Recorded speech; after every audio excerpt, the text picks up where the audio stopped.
আপনি নারী হইয়া নারীর ইজ্জতে করলেন না। আপনার বুক কি কাঁপে নাই একবার? আর তুই বা কেমন পুরুষ? তুই পুরুষ না অমানুষ? তোদের কি ভয় নাই ক্ষুধার?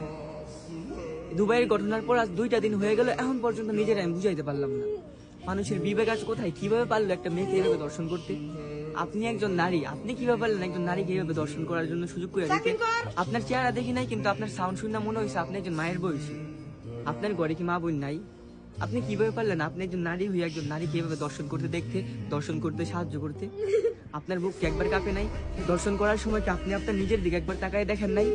আপনি কি তার দুঃখ বুঝতে পারেন নাই? কেমনে পারলেন আপনি? আপনি নারী নাও মানুষ। আর তুই বা কেমন পুরুষ? তোর কি ক্ষুধার ভয় নাই? তোর ঘরে কি মা বোন নাই? তুই কেমনে পারলি একটা মেয়েকে এভাবে দর্শন করতি? হয়তোবা তোরা কারা চিনি না, তোদের চেহারা দেখি নাই, কিন্তু তোদের বিচার তো এই দুনিয়াতে হইব।